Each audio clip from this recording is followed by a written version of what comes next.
Boa noite, Rose. Rosinês. Ei, Dani, boa noite. Boa noite a todas e a todos.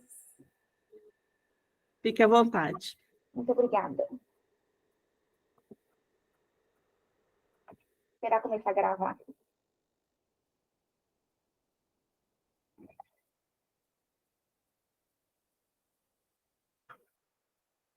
Então, vamos lá. Hoje, nosso último dia. Nós vamos fazer algumas reflexões como fechamento desse módulo. O objetivo é entender o próprio nome do curso, do estudo, ele já diz, né? Entender o mecanismo da comunicação mediúnica, entender como funciona a mediunidade. Tivemos aí 8 aulas.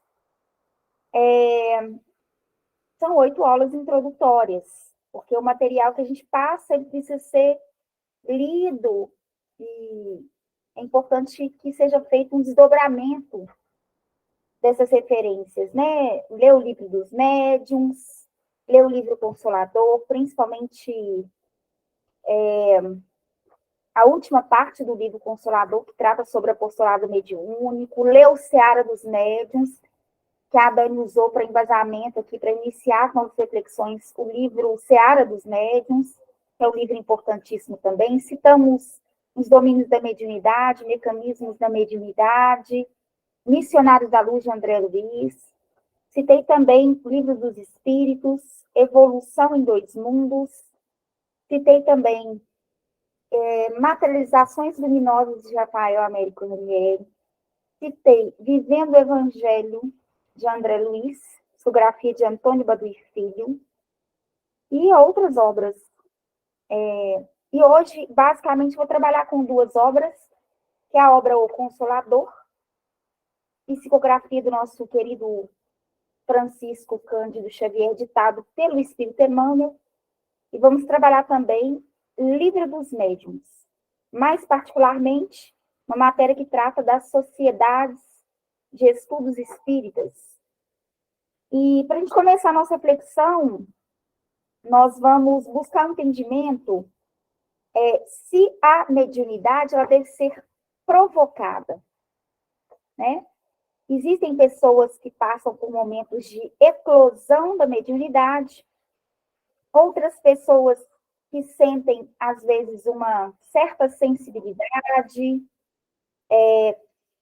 consegue ter uma percepção diferente de um universo invisível, vibrações, sensações, odor,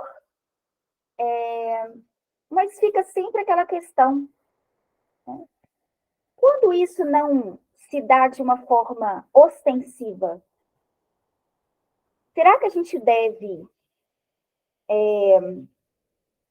provocar o desenvolvimento da mediunidade? Essa é uma questão que no livro Consolador, a turma que trabalhava diretamente com Chico, né, eles formulam essa pergunta ao Emmanuel. É a questão de número 384. O capítulo é o capítulo 5. A lição é de número 384, que diz assim: dever-se-á provocar o desenvolvimento da mediunidade? Dever-se-á provocar o desenvolvimento da mediunidade? Está aparecendo para vocês?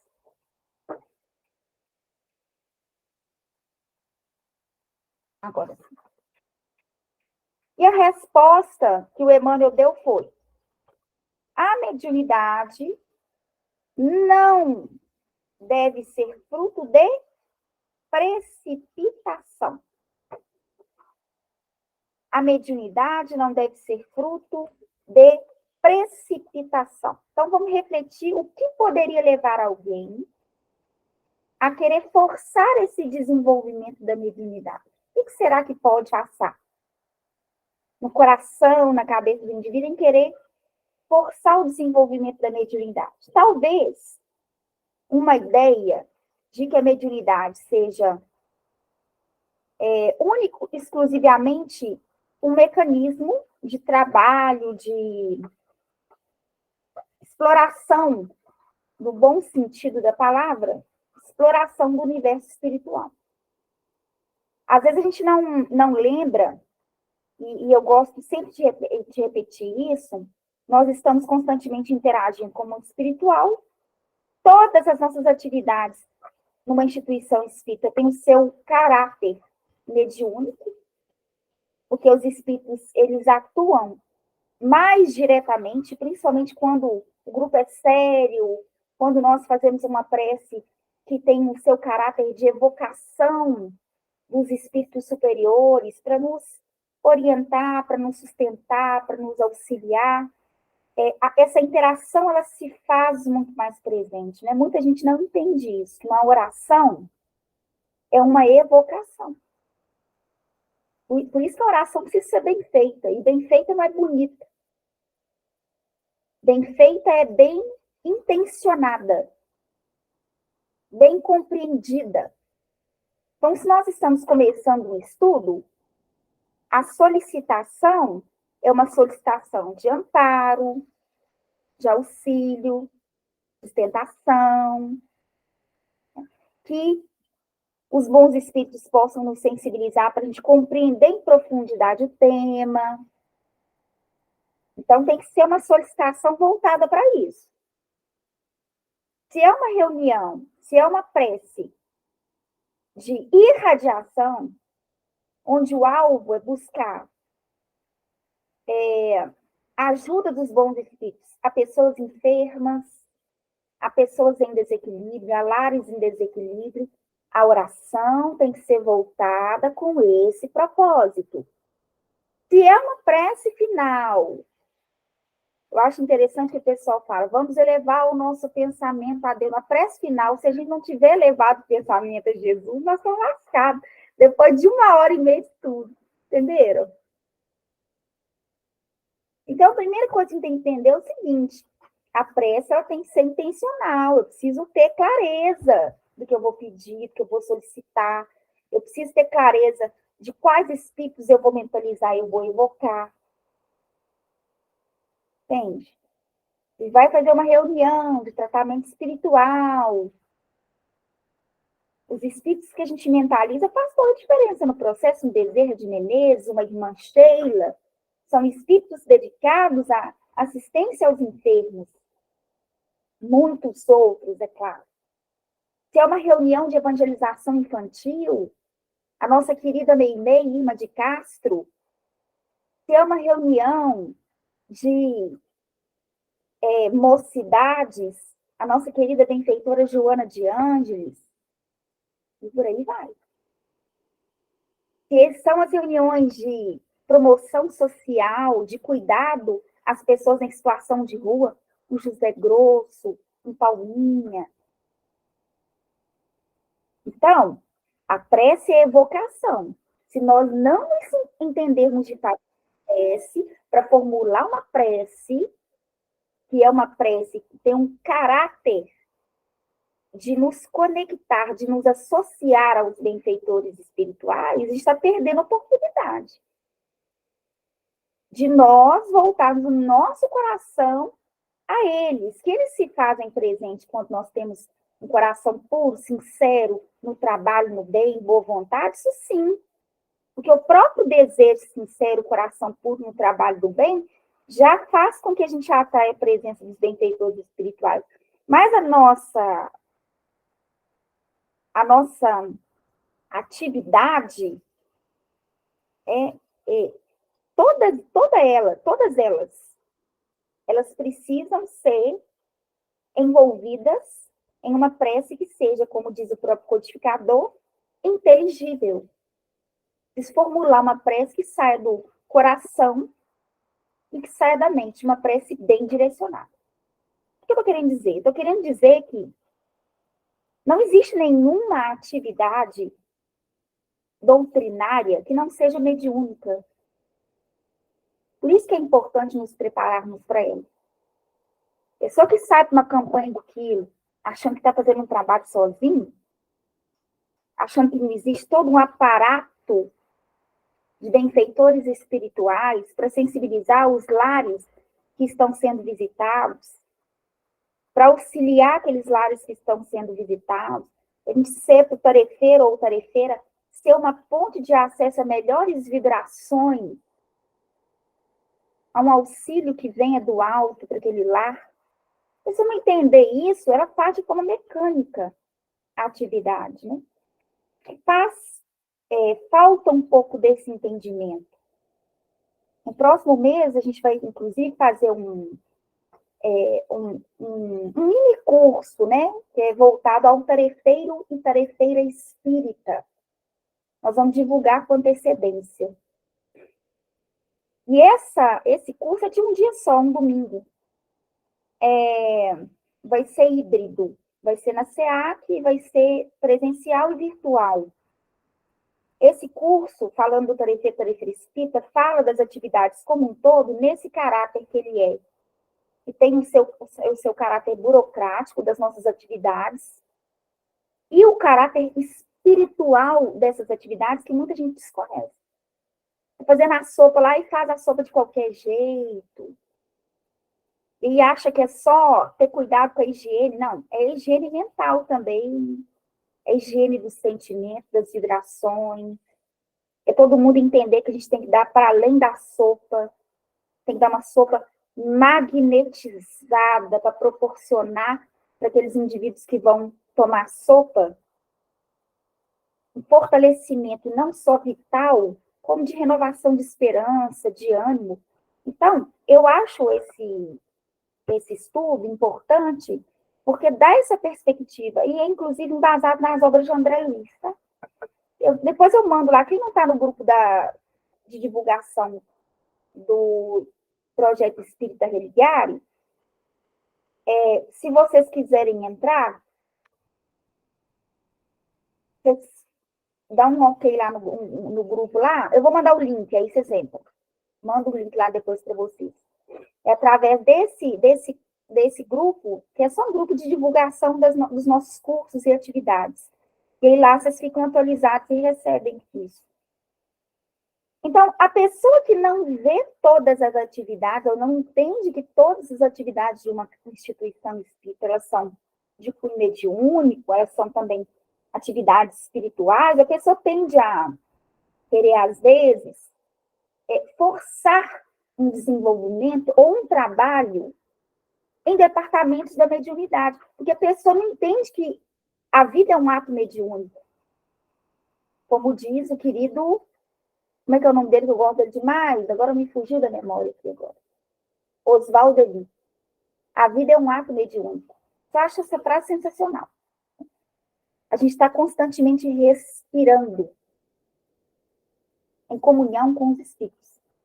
Sejam superiores ou inferiores, vai depender do que a gente alimenta no universo do pensamento.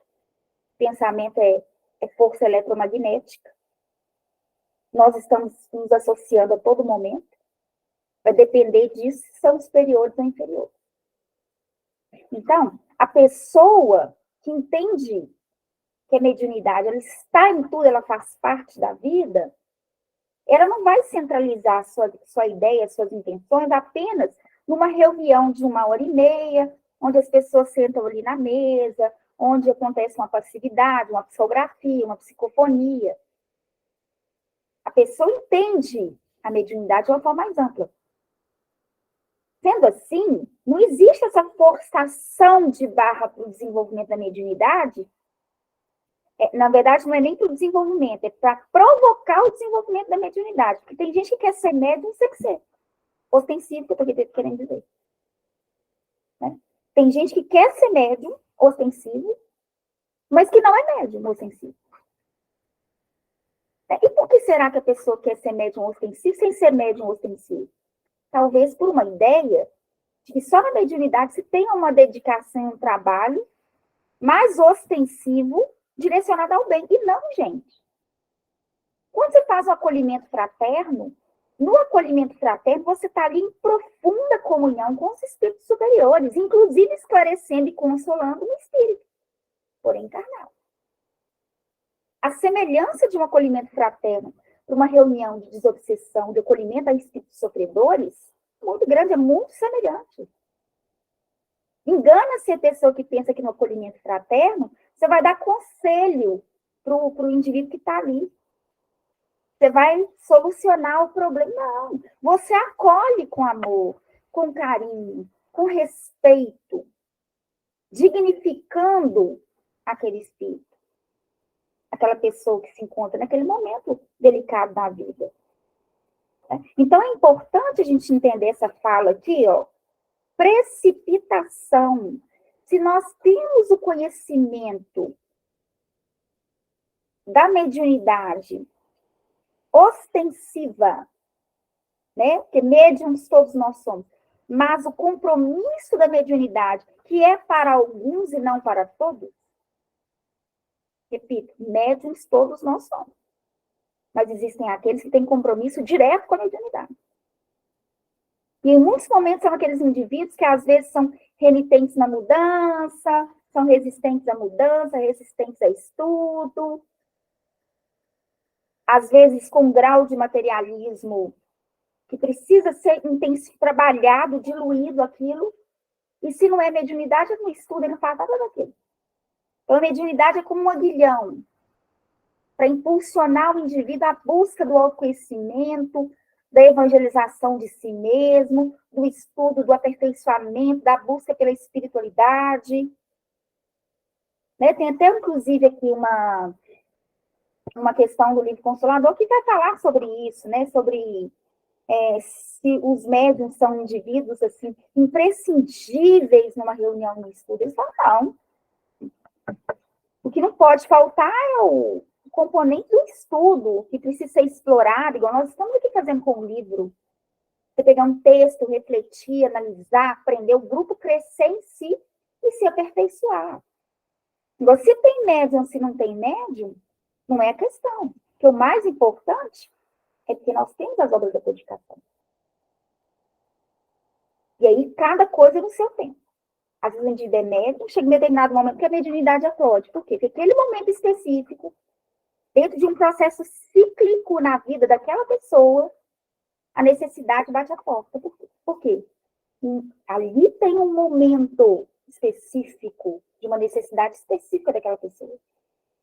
Então, eu gosto muito dessa palavra que o Emmanuel usou, da questão da precipitação, porque é necessário que a gente entenda a utilidade da mediunidade para o médium sensível.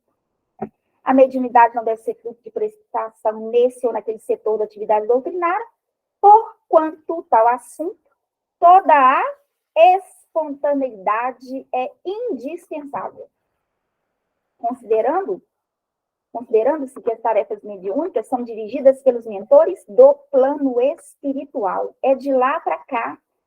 É uma organização, uma reflexão superior, de uma visão superior dos processos, de uma visão superior das nossas reais necessidades. E eu acho isso fantástico quando a gente consegue perceber que o componente filosófico da doutrina espírita, ele é mais importante do que o fenomênico da doutrina espírita, do que o fenômeno em si. O componente filosófico é o mais importante. E a segunda questão que eu gostaria de trazer, que é complementar a essa, é a questão de número 387, que o Chico pergunta ao Emmanuel, junto com a equipe dele, qual é a maior necessidade do médium? Qual é a maior necessidade do médium? E a resposta é, a primeira necessidade do médium, veja bem, aqui, ó, a primeira é evangelizar-se a si mesmo. Veja bem, perguntaram para o Emmanuel qual é a maior. Ele fala, primeira. Por que é a primeira? Isso que eu queria chamar a atenção. Tem coisas que são urgentes. Coisas que não dá para esperar. Eu posso ser uma pessoa com conhecimento vastíssimo na mediunidade. Mas se eu esbarrar com o fantasma do personalismo, eu me torno uma péssima ferramenta. Então, a primeira necessidade do médium, a mais urgente, é evangelizar-se a si mesmo. Veja bem que nós, em muitos momentos, nas instituições espíritas, invertemos a ordem das coisas. E eu sou muito crítica a isso. Graças à instituição no qual eu me criei, que é a Fraternidade Espírita Irmã. A pessoa chega lá com a eclosão da mediunidade. As pessoas pensam geralmente, lá não, estou falando nas casas espíritas, lá é diferente. Lá você não chega e vai para a reunião, não. Né? Vai estudar. Vai estudar. Não tem disso, não. A pessoa chega, ok, sou médico. Pode ser mesmo, pode ser. Mas primeiro a teoria, depois a prática, conforme Kardec orientou. Então, olha aqui uma coisa importante, que eu vejo, inclusive, nos departamentos de mediunidade, as pessoas agindo de forma irresponsável. A pessoa chega num processo de desequilíbrio frente à eclosão da mediunidade, porque não sabe lidar com aquilo. E aí as pessoas geralmente fazem o quê? Erroneamente. Fala, você mesmo, você precisa estudar, educar a mediunidade. Pega esse indivíduo, zero conhecimento. Ah, mas tem um ano que frequenta a casa. Não interessa, tem zero conhecimento. Um ano dá para aprofundar em nada, não. Pega o indivíduo e coloca ele na reunião mediúnica. Desequilibrada a pessoa tá, desequilibrada a pessoa fica. E começa da forma possível. A primeira coisa que a pessoa tem que entender, tem que conhecer. Tem que conhecer sobre espiritismo. Quando eu falo conhecer sobre espiritismo, é entender sobre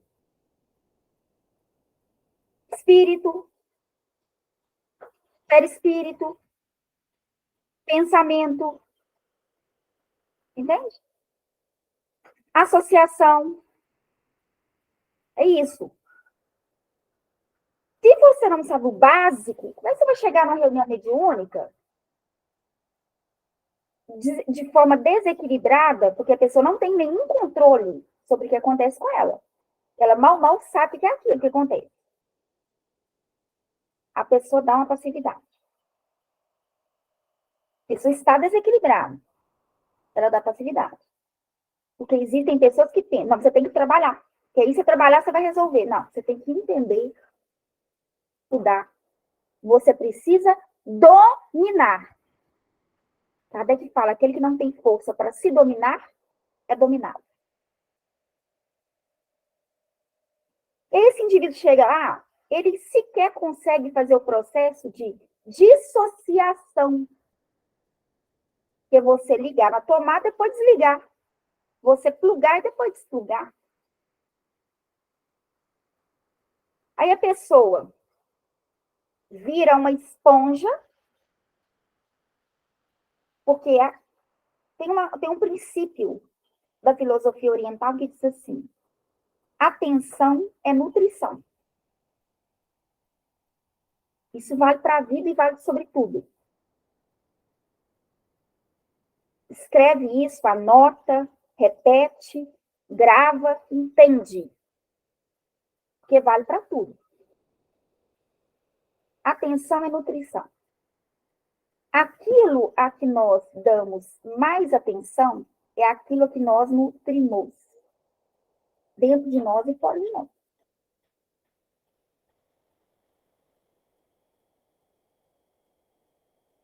Exemplo. Vou pegar um exemplo bobo, vou pegar uma coisa mais complexa.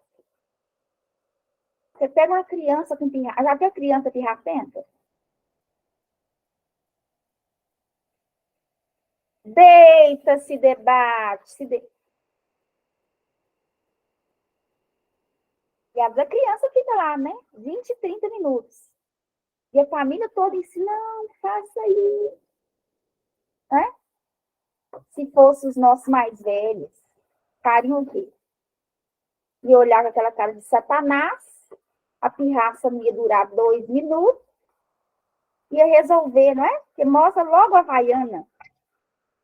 E aí ativa a memória do menino, e o menino faz o quê? Levanta logo. Era assim que resolvi. Aí a turma fica lá, todo 3, 4 5 pessoas em cima da criança. Ai, não faça isso. Quanto mais atenção você der, mais você nutre.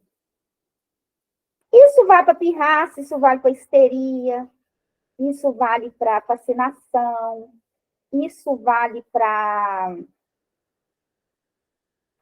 tudo na vida. Vai para tudo. Vai auto-obsessão, obsessão, vai para tudo. Atenção é nutrição.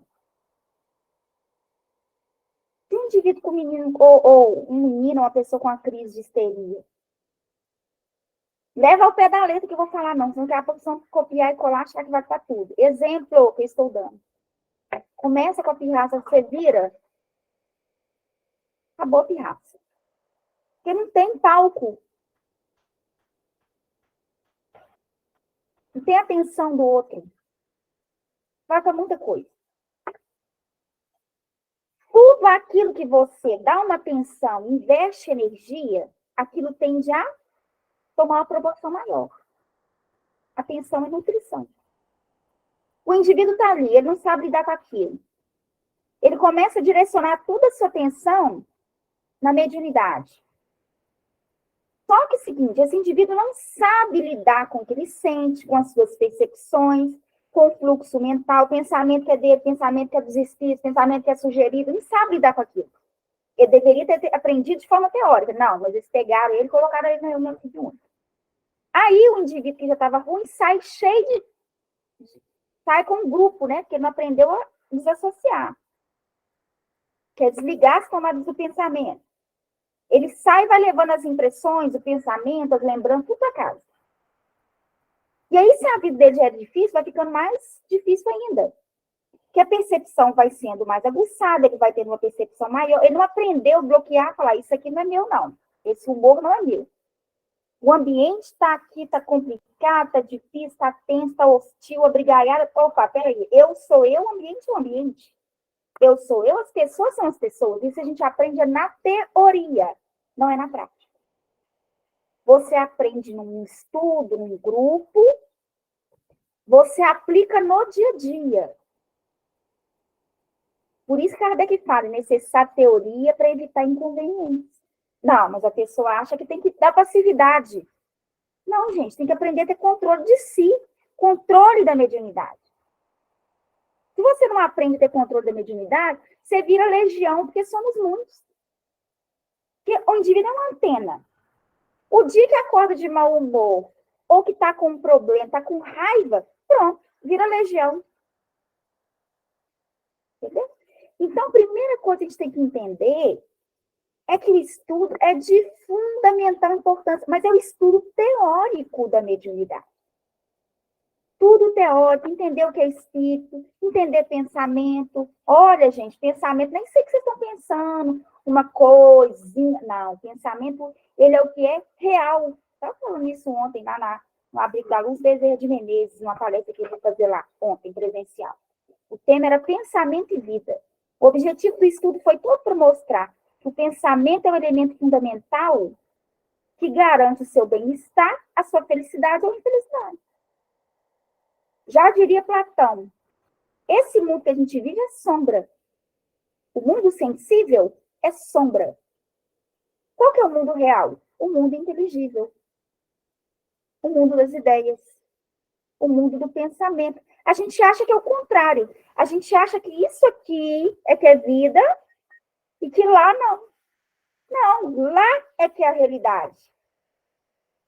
Entendeu? Então, é a pessoa entender, aprender sobre pensamento, aprender como que você vincula e desvincula energeticamente, vibratoriamente, entende? Porque isso é uma coisa que a gente aprende. Você chega num ambiente, aquele ambiente está, você fala, meu Deus, mas tem uma coisa estranha aqui. Não quer dizer que você detectou aquele ambiente numa vibração densa, contaminada que você tem que necessariamente se contaminar. O estudo da mediunidade vai exatamente ajudar a pessoa a lidar com todo essa sensibilidade, né, da metafísica, do mundo invisível. Agora, olha que interessante o que o Emmanuel fala, que para além desse aprendizado da mediunidade, da teoria mediúnica, de você saber, para você não virar um obsidiado, porque se todos nós estamos sujeitos a passar por processos delicados no campo da obsessão, muito mais o médium ostensivo. O que o Emmanuel está dizendo que, para além, o mais importante do que estudar a teoria mediúnica, é evangelizar-se a si mesmo. Eu gosto do Emmanuel.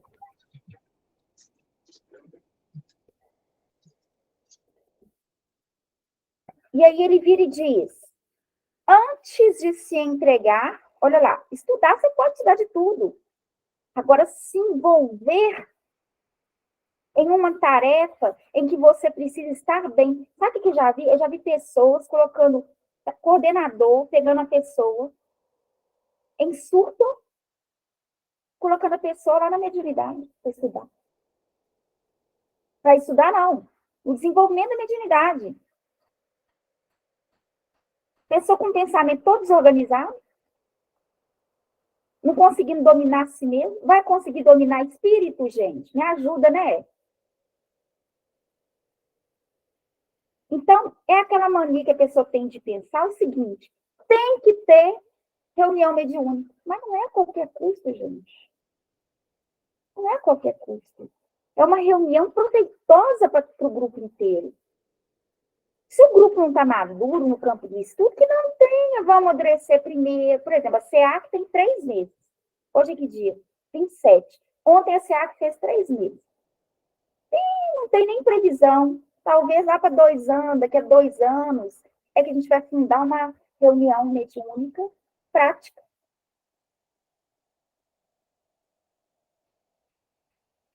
E tem que ter pressa para isso? Não. Por quê? O livro que a gente precisava, a gente já tem. Aliás, que chama Evangelho de Jesus e chama Livro dos Espíritos. É isso que a gente precisa. Você manter uma instituição espírita, não é espiritualista, não. Espírita, aos moldes kardecianos, você precisa disso. Um bom evangelho, uma boa tradução do evangelho, Jesus, Bíblia como um todo, e o livro dos Espíritos. Pronto. E o grupo empenhado, dedicado, bem sintonizado, isso aí, graças a Deus, a gente tem demais, né, Jane? Né, ô Dani? Dani, Isla, deixa eu ver quem mais que está aqui. Graças a Deus. Cada dia que passa, estou mais feliz de ter aqui. Sintonizadíssima. Olha lá. Tem a si mesmo, antes de entregar grandes tarefas doutrinárias, pois, de outro modo, poderá esbarrar sempre com o fantasma do personalismo. Onde está esse fantasma do personalismo, gente? Que espírito é esse que eu nunca ouvi falar? Fantasma do personalismo está dentro da gente. Aí o médium acha que ele tem uma missão, que ele tem um trabalho para desenvolver com os outros, para ajudar pessoas. Eu conto e vocês contam, gente? Que o médium, ele está aqui para salvar só ele, não é para salvar ninguém.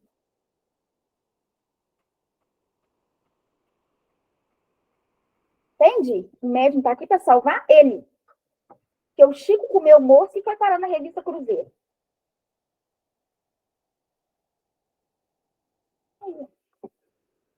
Fantasma do personalismo. E ele perguntou para o Emmanuel, como é que você deixou acontecer isso comigo? O Emmanuel falou, foi eu não. Foi vaidade. Muita vaidade. Aí, esses dias a pessoa me perguntou assim, por que você chega na casa espírita cedo e acaba a palestra e você vai embora? Eu falei, adivinha.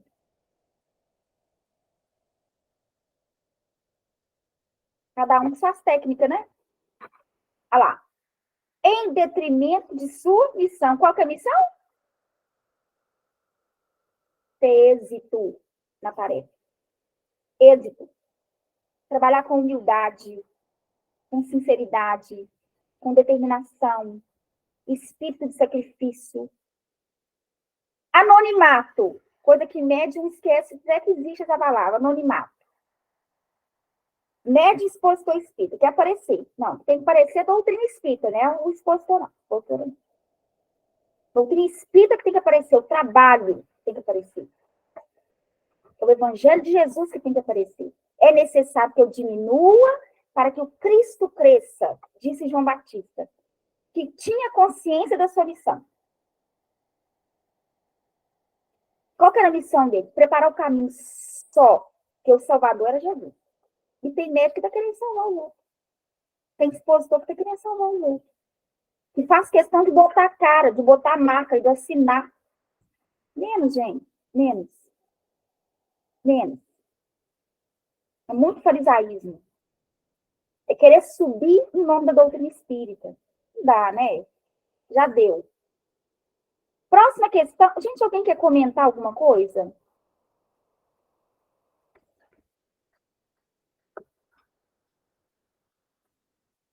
Ninguém?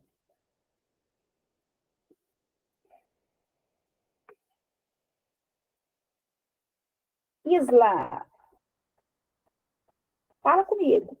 Só nessa- Boa noite a todos. É só nessa questão do evangelizar-se a si mesmo, é muito interessante e é um exemplo assim que acaba sempre encaixando praticamente tudo o caso do irmão Jacó, do livro Sim. Voltei, que era uma pessoa que fazia acolhimento, né, dentro de reuniões mediúnicas e fazia a chamada evangelização, né, do espírito que estava ali. No entanto, quando ele desencarna, ele percebe que ele mesmo não tinha se evangelizado, ele não tinha luz, literalmente, ele era um espírito opaco. E enquanto os amigos deles, todos luminosos. E chega um momento que ele tem a oportunidade de conversar com um espírito que diversas vezes foi nessa reunião mediúnica e esse irmão Jacó tentou evangelizar, e o espírito falou: eu simplesmente, assim, em resumo, né? Simplesmente não tinha como eu escutar o que você dizia, porque da porta para fora você era outra pessoa. Você não fazia, não praticava o que você falava comigo. Então, um pouco disso, assim, né, do evangelizar-se. E também até mesmo da nossa última reunião, em que, quando os médios são chamados ao trabalho, no livro lá do Memórias de um Suicidas, ninguém aceita. Sim. Porque não é um trabalho, né, bonito. Visibilidade. Um trabalho de visibilidade traz muito também, muito peso para o próprio médium. Então, isso também é falta da própria evangelização da pessoa, de entender ali o seu papel, né? E Emmanuel também tem uma passagem incrível falando sobre o papel do médium, né? Que, olha, não pensa que você tem uma missão, você é uma pessoa que, na verdade, uma das que está mais precisando de ajuda. E isso é uma ferramenta para você se melhorar um pouquinho mais rápido. Então, é nesse sentido. Sim, perfeita essa lembrança sua. Eu vou até compartilhar aqui também. Essa questão que a Isa está falando por último é o Emmanuel que fala no livro Emmanuel. Eu vou ver se eu consigo achar ele aqui. Quando ele fala qual que é realmente... Quem são os médiuns? Quem são os médiuns, né? E ele fala que os médiuns não são missionários na acepção comum do termo, mas são almas que fracassaram desastradamente. E aí, a mediunidade é como uma oportunidade de reparação de si mesmo. Entende? Daí, a necessidade de evangelização de si mesmo. De atenção para com suas próprias necessidades.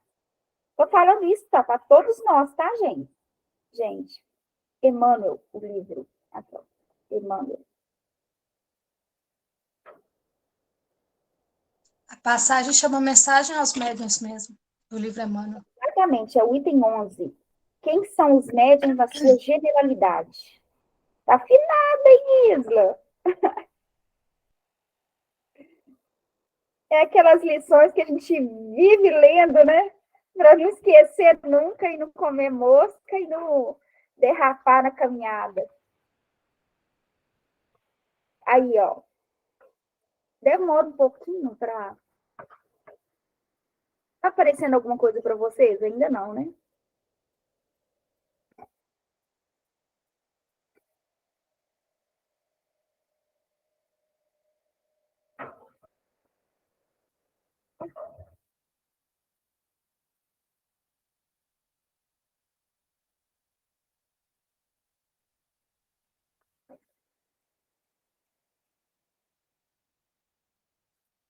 Aí, ó, Emmanuel é o item 11, doutrinando a fé, mensagens aos meios.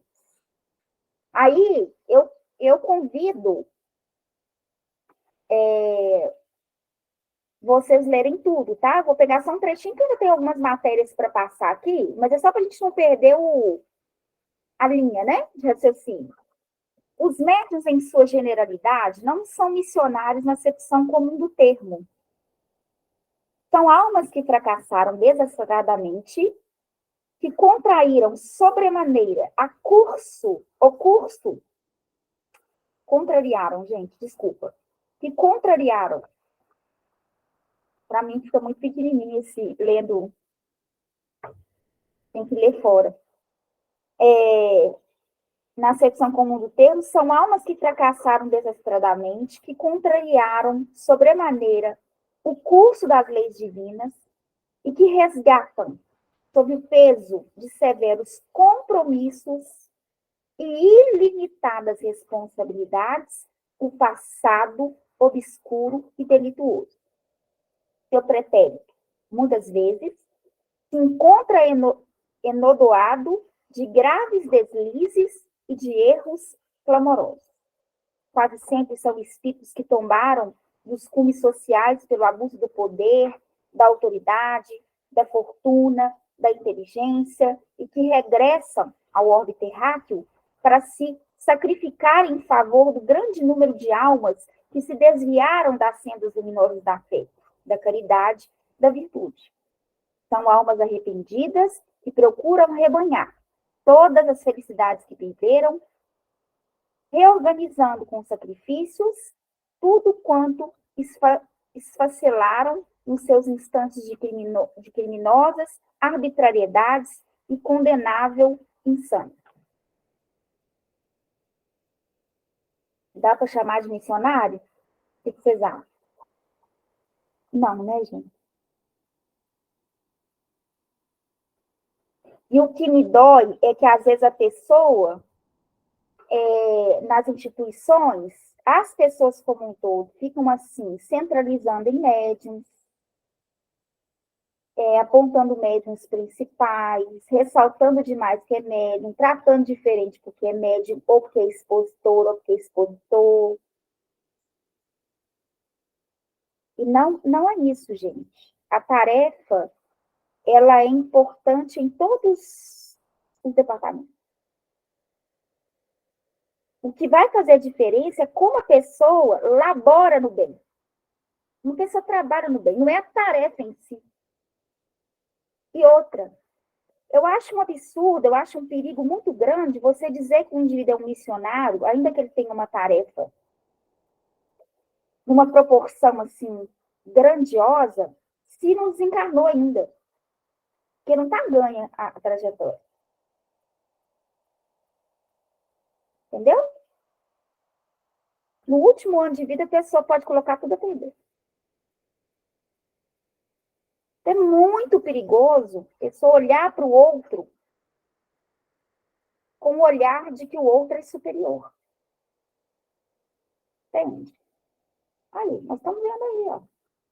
E detalhe, tem pessoas que vão em busca dos médiuns para obter conselhos para resolução da vida delas. Que é o que é mais grave ainda. as orientações e resoluções dos nossos problemas, onde se encontram as respostas?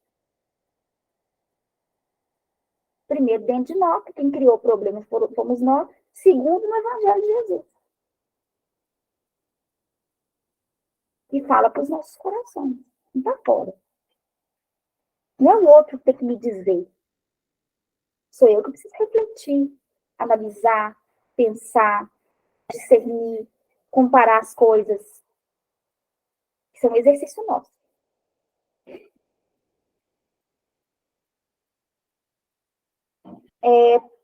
Questão de número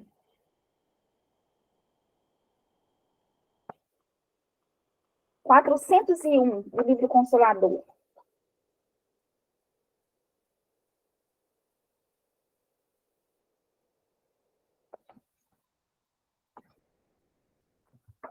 O assunto é mistificação.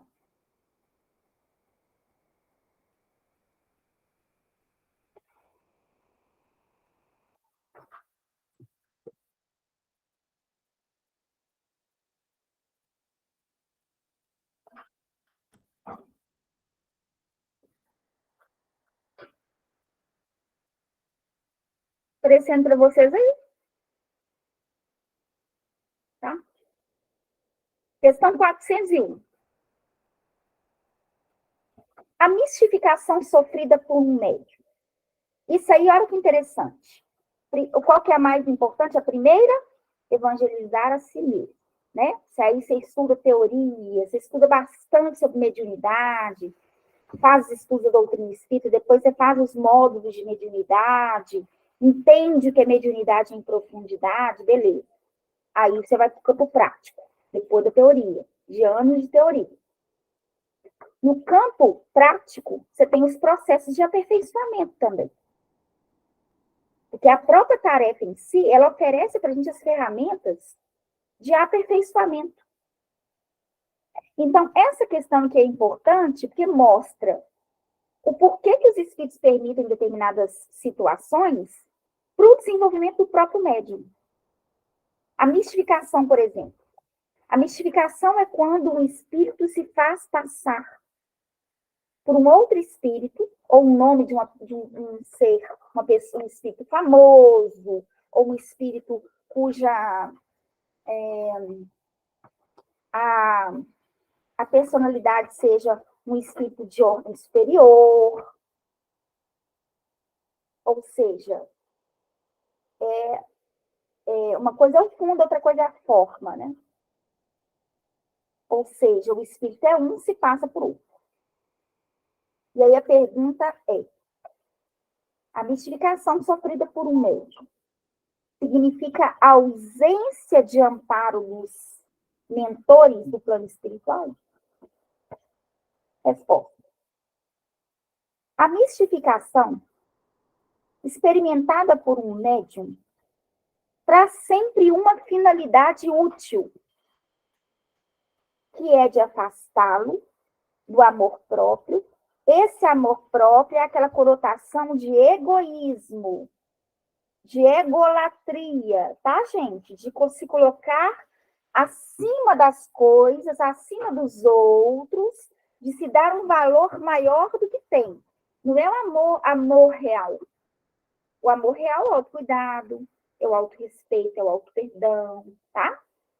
Esse amor aqui guarda uma relação com outro contexto. Né? Senão a pessoa fala, então eu não posso me amar. Não, a gente deve, não é que a gente não pode, não deve, mas é amor mesmo. Não é vaidade, não. Né? Não é narcisismo, não. Diferente, amor é diferente. Deve afastar, que é de afastar do amor próprio. Olha lá, gente. Olha por que tem mistificação. Da preguiça no estudo, de suas necessidades próprias, da vaidade pessoal, ou dos excessos de confiança em si mesmo. Ou seja, a mediunidade tem que ser. Por isso que não adianta a pessoa querer estudar mediunidade e querer estudar e pegar mais 200 tarefas. Ou você faz um trabalho bom na mediunidade, se dedica ao estudo da mediunidade, que já vai demandar um esforço, um tempo maior, ou então você larga a mediunidade e vai fazer outras coisas. Porque o que eu vejo e o que eu tenho visto cada vez mais, sabe o que é? As pessoas estão num excessivo de trabalho, de tarefa, no caso espírita. Tem tempo para estudar, não tem tempo para refletir. As pessoas acham que tem que fazer tarefa. Eu tenho visto assim, as pessoas fazem inscrição nos cursos, depois elas vêm justificar para falar, não, mas eu tenho tarefa no dia. Então, por que pegou, então, a tarefa, se inscreveu no curso? E outra, será que eu sou tão insubstituível ao ponto de não conseguir tirar 2, 3 meses para me aperfeiçoar em algo que eu estou me dedicando? Que seja no campo do passe magnético, no campo do magnetismo, que seja numa exposição doutrinária, que seja numa evangelização infantil, que seja num... Entendi, será que eu não posso... Se eu sou passista e quero fazer um curso de aperfeiçoamento, eu não posso falar, gente, eu vou precisar fazer um curso aqui de aperfeiçoamento? Eu vou aqui tirar um tempinho aí, uns 2, 3 meses, para me dedicar a esse curso. Porque é no mesmo dia da minha tarefa. Não, as pessoas acham que são Jesus Cristo. E pega aquele tanto de coisa e não faz nada direito. Convidando vocês para uma reflexão. Porque eu não sei vocês. Se você pega 2, 3 tarefas para fazer, você vai estudar a que horas? Quando vai estudar? E quando fala estudar, é estudar mesmo. Nós estamos aí, a gente tem estudo da codificação no Projeto Espírita Ligado todos os dias. Todos os dias. Na semana posterior, todo mundo já sabe o que vai estudar. Pergunto eu, será que o povo lê antes, pelo menos? Reflete antes? Ah, não tem tempo. Claro, faz 200 tarefas, não vai ter tempo mesmo, não. Por quê? Porque a pessoa compreende que fazer 200 tarefas é melhor que fazer uma ou 2, se dedicar a uma área com qualidade. Eu sou muito crítica a isso. Muito crítica. E aí o pessoal fala, ah, mas tá ruim, né? As atividades tão ruins, né? Claro que tá. Uma vez nós vamos fazer um curso na União Espírita Mineira. Ah, é um curso para coordenador. Fomos com expectativa, chegamos lá, uma coisa simplória. Um estudo simplório. O terceiro mesmo, como, gente? Pelo amor de Deus. Curso para coordenador, vocês estão fazendo um curso de uma forma tão superficial, como se fosse uma pessoa que está chegando na doutrina espírita agora. Não, vocês têm que dar uma melhorada nisso aí. Não justifica o coordenador deixar a tarefa dele para estudar uma coisa que ele já domina. Se não tiver um aprofundamento. Por quê? Porque está todo mundo na superfície. Eu sinto uma dificuldade gigantesca de aprofundar nas coisas. Por quê? Porque eu vejo que as pessoas não sabem o básico. E aí, como é que nós vamos estudar, pular para o módulo 2, módulo 3, se o básico a pessoa não está acompanhando? Por quê? Porque faz 200 tarefas. Então, a gente tem que pensar nisso. Vou mandar lá no grupo, gente, o link aí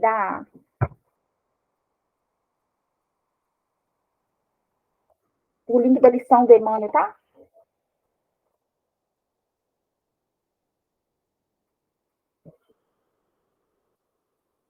Alguém quer comentar alguma coisa ou perguntar?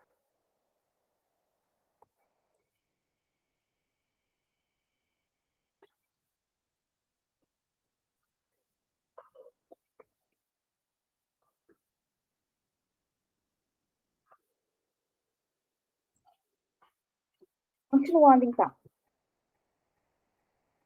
Então, aqui, ó, os espíritos permitem para, olha a finalidade útil, afastá-lo do amor próprio, né, do narcisismo, da preguiça no estudo, da vaidade pessoal, o excesso de confiança em si mesmo. Os fatos de mistificação não ocorrem à revelia dos seus mentores mais elevados. Olha lá. E somente assim conduzem a vigilância precisa e as realizações da humanidade, da humildade e da prudência no seu mundo subjetivo. Então, o que é necessário que, de uma forma muito mais intensa, o médium busque manter na própria intimidade? Vigilância e prudência. Vigilância, humildade e prudência. Vigilância, humildade e prudência. Sempre. Próximo item.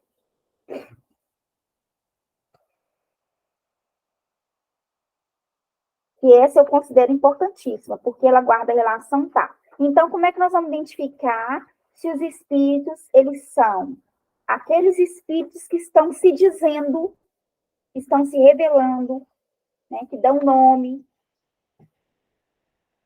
Questão 379 do Consolador.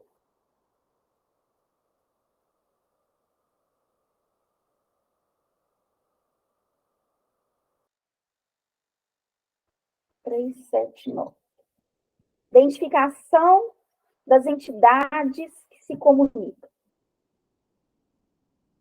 No livro dos médiuns também tem um tratado sobre isso, tá?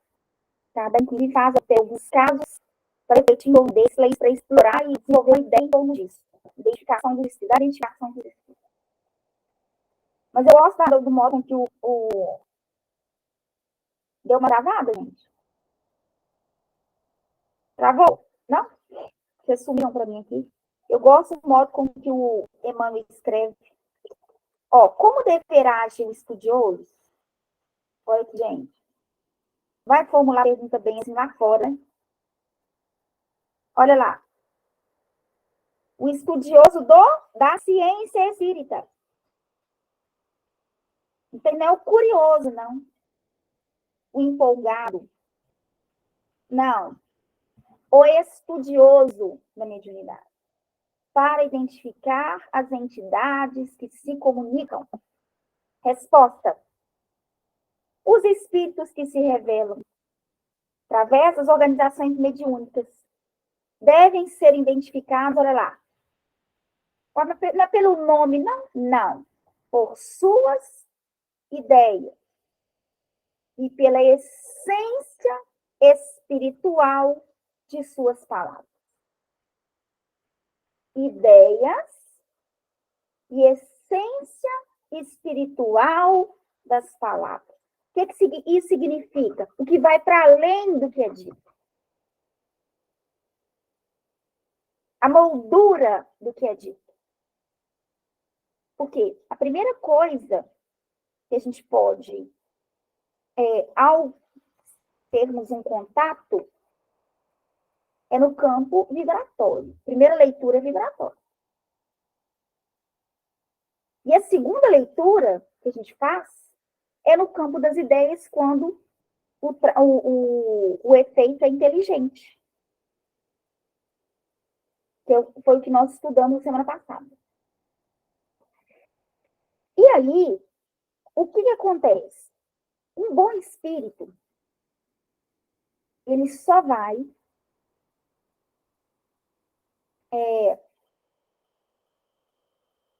dar bons conselhos, apontar boas diretrizes, que é o estudo, que é o grupo ser crítico. Não é crítico de criticar pessoas, não. É crítico de senso crítico. Crítico ao grupo, crítico a si mesmo. Entendeu? Se existe uma coisa que é terrível, é a pessoa que fica cheia de coisinha na hora que o grupo vai sentar para conversar. Isso é terrível. A pessoa que tende a ter uma resistência a uma mudança no comportamento para o benefício do todo. Então, o grupo tem que estar muito afinado nesse sentido. Uma coisa que a gente tem que ter é senso crítico quanto aos espíritos. Os espíritos gostam quando eles são colocados à prova. É sinal que o grupo está maduro. É sinal que o grupo não está no mundo fantasioso de que vale qualquer comunicação. Não vale. Veja bem, por que eu vou perder tempo para obter uma comunicação que seja inferior ao que a gente já tem? Não seria melhor pegar um Ave Cristo, uns 50 anos depois, e estudar o grupo? Mas o exercício da mediunidade é para fazer com que o grupo se erga. É para fazer com que a potencialidade, não só mediúnica como anímica, ela seja desenvolvida no grupo como um todo. Então, beleza, a gente vai, faz acolhimento aos espíritos em sofrimento e tal, dá aquele abraço de amor, aquele abraço anímico, o grupo todo está estudando, está se aperfeiçoando, todo mundo está com concentração melhor, um nível meditativo muito maior, beleza, ótimo. Quando é na hora de receber uma mensagem superior, a mensagem não é superior. Então está alguma coisa errada. Tem que ter alguma coisa errada. Não é o nome de quem ditou a mensagem, não. É a mensagem, é a ideia. Tem que ser uma ideia para impulsionar o grupo, para o grupo perseverar, para o grupo ficar alerta. São os apontamentos que são necessidades específicas do grupo. Entende isso? Então, quando ele fala para a gente aqui, ó, que devem ser identificados por suas ideias. Quais ideias? Geralmente, a pessoa tem expectativa de ouvir uma coisa e, na verdade, ouve outra. Vocês acham que os bons espíritos vão ficar passando a mão na cabeça da gente? Afago moral é diferente, gente. As pessoas falam assim, por exemplo, o Emmanuel era tão duro. Eu não acho. É porque a gente é muito egóico, a gente fica muito cheio de frescurinha. Fala que quer fazer aquela coisa do movimento espírita, vamos fazer reforma íntima. Na hora que vem uma mensagem que é para destronar o ego, a pessoa fica cheia de coisinha. Emmanuel era um baita de um mentor, um baita de um missionário.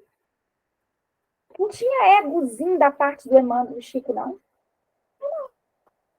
O diálogo entre eles era um diálogo maduro, profundo. Não tinha aquela coisa de ficar chateadinho, não. E outra coisa também, que era muito da didática do Chico. Para ele não atribuir valor a si mesmo, ele dizia que era o Emmanuel. Por exemplo, quando ele vira e fala assim, uma vez perguntaram para ele assim, Chico, como é que funciona a sua mediunidade? O Chico jamais ia falar como que funciona a mediunidade dele. Sabe por quê? Porque isso o revelaria como um grande gênio. Ele jamais faria isso. Ele jamais iria atribuir valor às suas potencialidades mediúnicas. Aí ele contou um caso. O caso que ele contou falou assim, o negócio é o seguinte, sabe o que aconteceu? Eu não sei, eu não tenho a menor ideia como que a minha mediunidade funciona. E uma vez eu até perguntei ao Emmanuel, como é que funciona a minha mediunidade?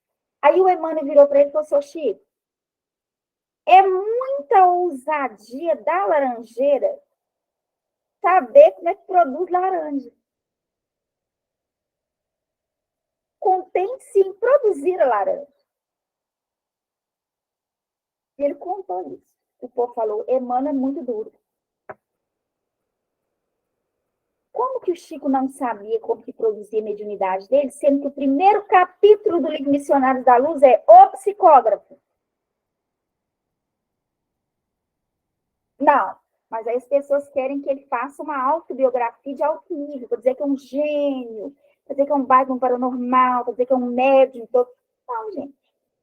Então, às vezes, para ele não falar que aquele valor é atribuído a ele dizia que era o Emmanuel, que era um professor, que propunha para ele uma disciplina, um espírito de sacrifício. Então, o Chico era assim por natureza.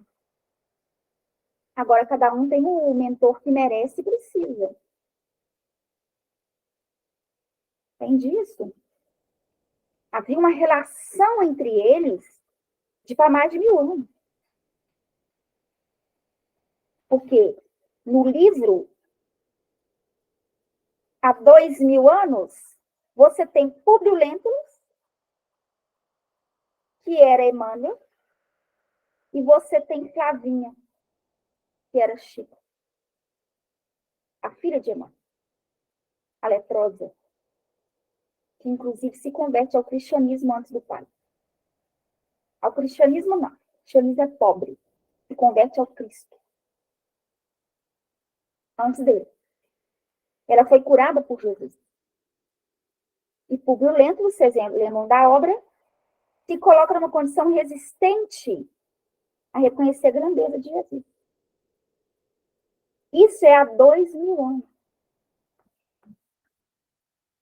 Há uma sintonia entre os dois.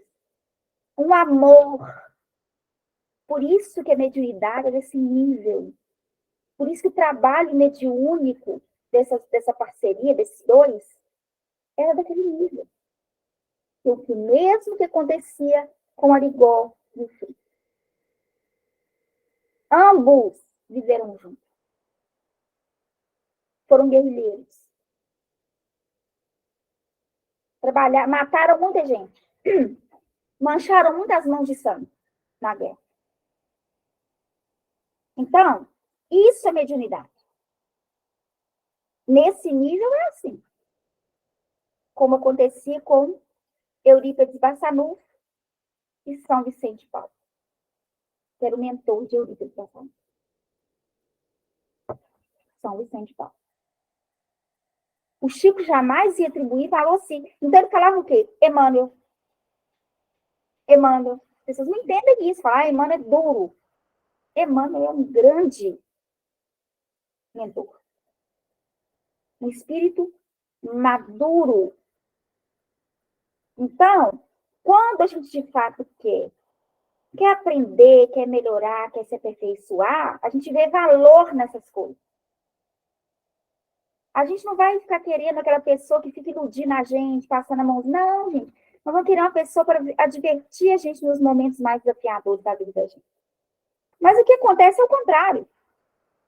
O grupo mediúnico tem que ser um grupo afim a tal ponto de você ter uma confiança para dizer assim, fulano não está falando isso para me sacanear, não. Ele está falando isso para o meu bem. Mas geralmente o que a pessoa faz? Não aceita a crítica, o apoio do grupo e sai. Ou então se mantém resistente quanto ao andamento, ao bom andamento de uma reunião.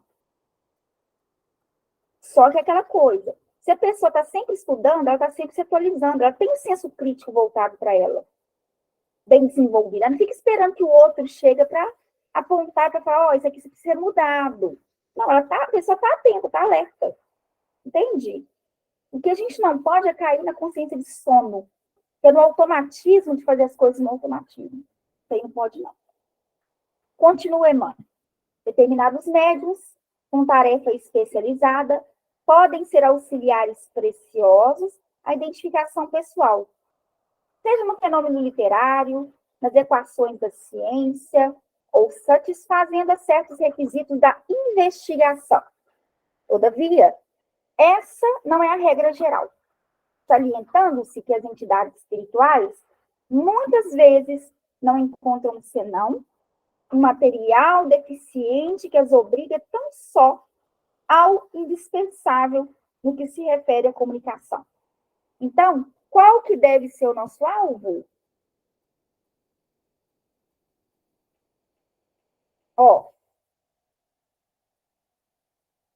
Tarefa especializada,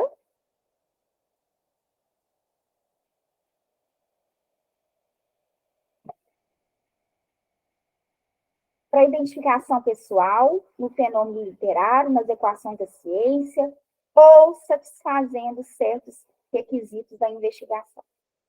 Nosso alvo é esse aqui, tarefa especializada. Devemos entender, contudo, que a linguagem do espírito é universal, pelos fios invisíveis do pensamento. O que, aliás, não invalida a necessidade de um estudo atento acerca de todas as ideias lançadas nas mensagens medianímicas. Por que medianímicas? Porque é mediúnica e anímica. Porque existe a contribuição do médium. Se são os fios invisíveis do pensamento, direcionado ao psiquismo do médium, o médium capta e veste a ideia. Por isso que é medianímico. É mediúnico e é anímico. O animismo, ele não é ruim. Às vezes nós tendemos a pensar no animismo como sendo uma coisa só do médium. O mais importante é que na medida que o médium ele vá trabalhando, ele vai interferir no menos possível. Mas sempre há a contribuição do médium. Erasto fala isso no livro dos médiuns, né? Que ele é o grande responsável lá pela mediunidade. Guardando-se muito cuidado no capítulo dos nomes ilustres, que porventura as subscreva.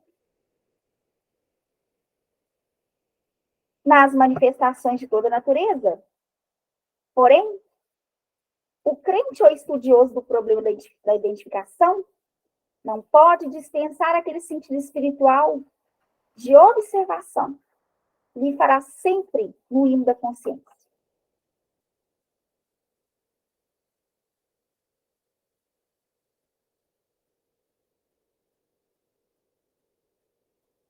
Gente, se a pessoa não tem base, ela não consegue saber o que é uma mensagem num nível mais substancioso, não.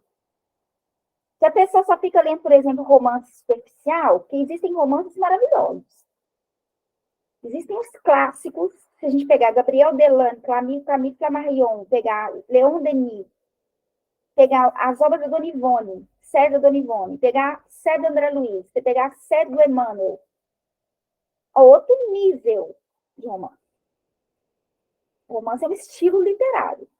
E é o romance de romântico, né? Você pega esse conteúdo, o nível, a substancialidade da obra é outra. Quando você pega uma mensagem, você fala, mas isso aqui está muito pobre. Pobre. Às vezes a forma, a palavra é bonita, mas está pobre.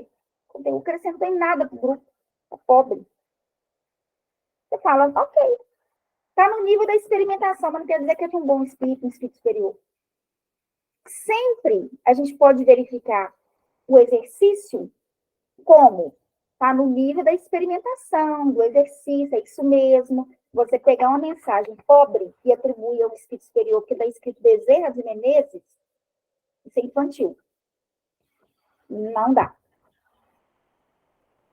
Porque um Bezerra de Menezes, a comunicação, é de um nível, de uma substancialidade maior. Que, inclusive, quando presidia a Federação Espírita Brasileira, a proposta dele constantemente, na fundação dos estudos sistemáticos, o primeiro que ele fundou foi o estudo do Evangelho, depois o livro dos Espíritos.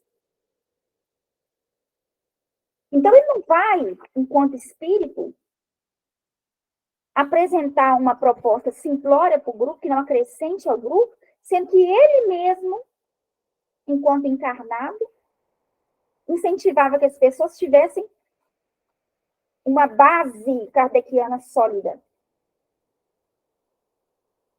Entendi isso? O que eu estou vendo ultimamente, eu não vou falar nem daquelas mensagens que são passadas aí nos grupos, não. Vocês já viram? Não? É de chorar, que o povo ainda compartilha. Falando de não sei o que lá, fase da lua de não sei o que lá. É o momento que é necessário ficar atento, a ação das trevas. É um trem que não faz o menor sentido. E o povo compartilha aquilo e acha que está arrasando. O que é uma revelação de alto. Gente, pelo amor de Deus, me ajuda. Né? Então, essa questão, que é uma questão importante, porque nós não devemos ficar presos na questão da aparência e do nome. O objetivo é nós focarmos na ideia, da essência espiritual das palavras do Espírito. Se for Bezerra, se for Kardec, se for, não interessa. O nome não tem importância. Se o grupo não estiver maduro, o povo vai dar mais importância para o nome do que para a mensagem. Na volta a repetir. O espírito na erraticidade, ele tem uma percepção mais dilatada do que aqui. Então, não existe, entendeu? Um processo de... Chega lá e fica pior que estava, não. Então, o que acontece com as pinturas mediúnicas? A pessoa vai, faz um borrão e põe Monet. Bota lá um espírito. Agora, o Monet, depois que foi para o mundo espiritual, piorou, não, enquanto artista, não, enquanto pintor, não. O mestre do impressionismo, ele tem que estar pintando melhor do que antes. Entendeu? Então, é falta de atenção do médium em querer colocar um nome. Ignore o nome, não importa. Fez a pintura mediúnica, pictografia, beleza. Um espírito. Ou não assina. E tá tudo certo. Por que tem que inventar um nome? Renoir, Monet, Caravaggio. Tentar abstrato, assina Caravaggio, mas Caravaggio é realismo. Então, faz o menor sentido, luz e sombra. Um gênio da pintura. Mas é porque o povo gosta do nome, da ponta. Né? E não dá, enquanto laboratório do mundo invisível, enquanto ciência espírita, não dá. Realmente tem que ter critério. Né? E se o médium não estiver muito preparado, quando o pessoal fala assim, não assina não, e tal, arruma um jeito, arruma esse nome aí o médium vai ficar afetado. Porque como assim? É uma obra de Monet. Mas não é, meu filho. Né? Já era que você ter visto que não é, né? Pô, pelo amor de Deus. Eu falo, Zinho.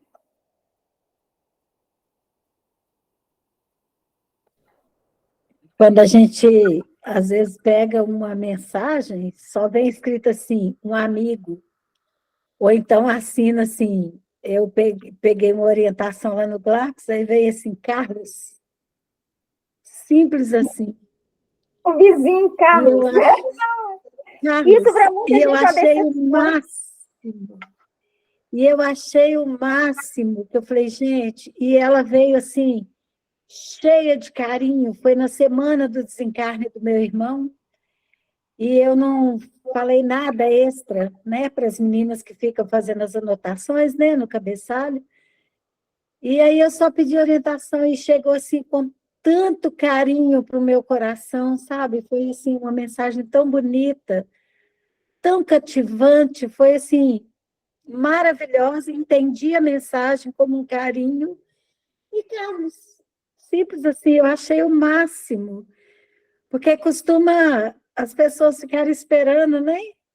Ah, não, eu queria a mensagem de Glacos, queria a mensagem de Palminha, de Zé Grosso. Glacos Flamínios, né? E aí eu achei assim, tanto carinho, e a gente vê muito isso na reunião mediúnica. A pessoa muito preocupada. Ah, foi Bezerra de Menezes, eu já ouvi isso. Ah, Bezerra de Menezes. E aí eu fiquei observando as letras, eu falei, eu não sei não, as palavras não estão combinando não, mas melhor ficar calada. Tem horas que é melhor ficar calado, porque a gente não poder ficar perdendo amigo, então a gente fica calado, sabe? Mas vamos ver aqui o grupo mediúnico aqui.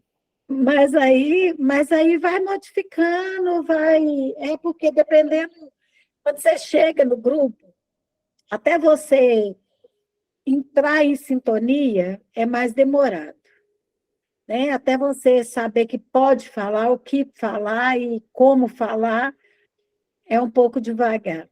Mas aí, graças a Deus, as coisas vão encaixando e já está tudo bem. E também já nem vou mais nessa casa onde aconteceu isso, porque lá era um pouco mais difícil.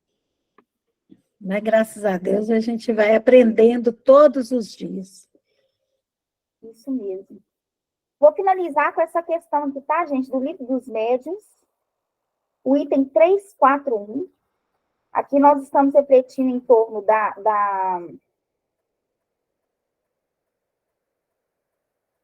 das sociedades propriamente ditas. E aqui o codificador vai falar para a gente sobre os requisitos de um grupo. A influência do meio é consequência da natureza dos espíritos e do modo por que atuam sobre os seres vivos. Dessa influência pode cada um deduzir por si mesmo as condições mais favoráveis para uma sociedade que aspira a granjear a simpatia dos bons espíritos e a só obter boas comunicações afastando as maus. Sociedade, gente, grupo espírita, tá? Ou sociedade espírita. Essas condições se contêm todas nas disposições morais dos assistentes e se resumem nos pontos seguintes. Perfeita comunhão de vistas, de visão, de foco, de entendimento e sentimentos. Perfeito.